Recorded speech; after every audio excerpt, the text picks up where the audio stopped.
Rice ஊற வச்சு அரைச்சிட்டு அதை வந்து லைட்டாக பிஞ்சு உப்பு போட்டு எண்ணெயில் வடைச்சட்டியில் நல்லா வதக்கணும். வதக்கிட்டு இது போல் முறுக்கு பிடியில் புழிஞ்சிங்கன்னா ஈஸியாக இருக்கும். நீங்கள் உட்காந்து உருட்டணும், அது பண்ணணும், இது பண்ணணும்னு தேவையில்லை. அதுக்கப்புறம் சிசரில் நல்லா இட்லி பானையில் அவிச்சிடணும். 5 மினிட்ஸ்லேயே வெந்துடும் உங்களுக்கு. அந்த 1 டம்ளர் ரைஸ்லேயே இது வந்து 1/2 டம்ளர் ரைஸ் தான் ஆக்சுவலாக. 1/2 டம்ளர் வந்து கார கொழுக்கட்டைக்கு. மினிமலாக ஒரு 4-5 பேருக்கு ஆகிற மாதிரி எப்படி செய்கிறது சாமி பிரசாதம் தான். இது முடிஞ்சிருச்சு. இருந்தால் கூட உங்களுக்கு எப்போவும் யூஸ் ஆகும். இப்போ தண்ணியும் பாலும் கொதிச்சுட்டு அதுக்குள்ளார இந்த கட் பண்ணதை நம்ம போடுறோம். போட்டு அரிசி மாவு தண்ணி மிக்ஸி அலசினது ஊற்றியிருக்கிறேன், பால் ஊற்றியிருக்கிறேன். மொத்தம் 2 டம்ளரு. ஏற்கனவே வேக வச்சதுனால இதில் இப்போ வேக போகுது.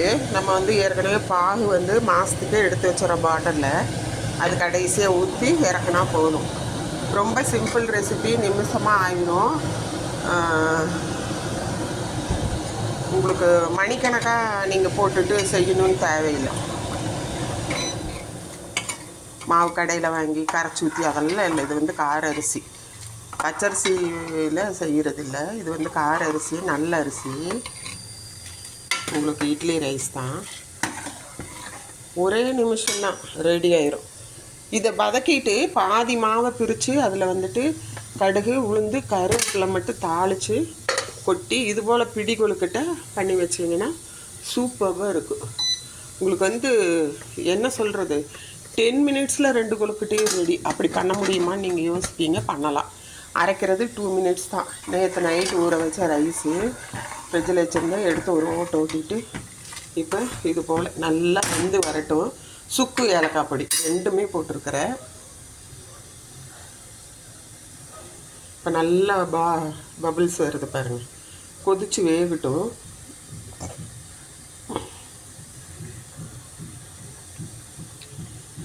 அரிசி மாவு தண்ணி சும்மா கொஞ்சோண்டு தான். அந்த என்ன சொல்கிறது, மிக்ஸி கழுவு ஊற்றணும் தான். நாங்கள் வந்து நேற்று சாமி முட்டை காமிச்சது வந்து A to B சங்கம் ஸ்வீட்லேயும் வாங்கினேன். மோதகம் வந்து பால்கோவா மாதிரியே சங்கம் ஸ்வீட்டில் செஞ்சு வச்சுருந்தாங்க. ரெடிமேட் ஐட்டம் வாங்கிக்கிட்டோம். இன்றைக்கி தான் வந்துட்டு சாமிக்கு பருப்பு வடை, அம்மாவுக்கு கொழுக்கட்டையும் நாம் செஞ்சு படைக்கிற மாதிரி பூஜைக்கு. ஏன்னா நிறைய க்ளீனிங் வேலை, சர்வெண்ட் வேலை செய்ய முடியல. ரொம்ப டயர்டாகி போச்சு. அதனால் வாங்கி டக்குன்னு பூஜை போட்டுட்டோம். வெண்பொங்கல் மட்டும் செஞ்சோம் நேற்று. இன்றைக்கி வந்துட்டு கார கொழுக்கட்டை, பாகு கொழுக்கட்டை, பால் கொழுக்கட்டை. இது அதாவது பால் பாகு கொழுக்கட்டை. பாகு காய்ச்சி ஊற்றுறோம், சர்க்கரையை அப்படியே போடாமல். இது வந்து வெல்லத்தில் தான் பாகு எடுத்து வச்சுருக்கேன் திக்காக. வேறு எதுவும் போடாமல் அது மட்டும்தான் இருக்குது. எவ்வளோ வேணுமோ நம்ம அவ்வளோ ஊற்றிக்கலாம்.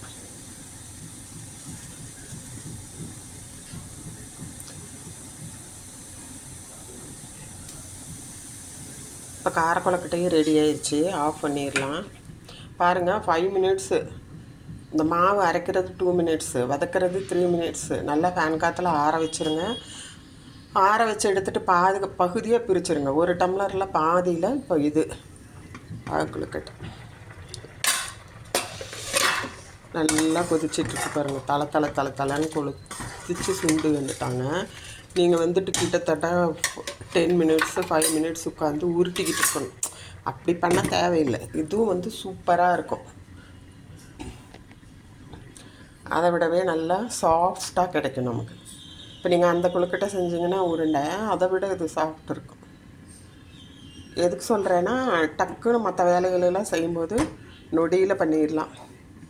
நான் நேற்றே பண்ணியிருப்பேன். அவங்க எல்லாம் ஆர்டர் பண்ணிட்டாங்க. சரி, எனக்கு ரொம்ப ரொம்ப டயர்டாக இருந்தது. அதனால் சரி பரவாயில்ல, பூஜையை போடட்டுன்னு.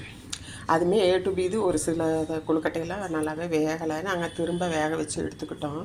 இனிப்பு கொழுக்கட்டை நல்லா தான் இருந்துச்சு.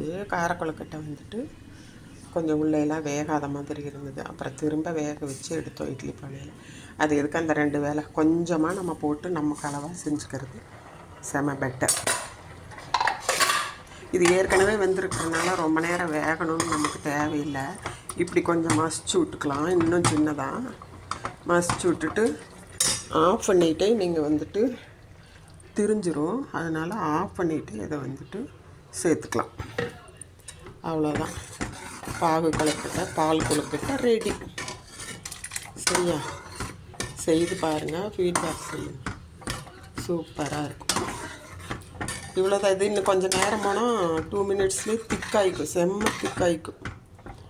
தேங்க்யூ ஃபார் வாட்சிங்.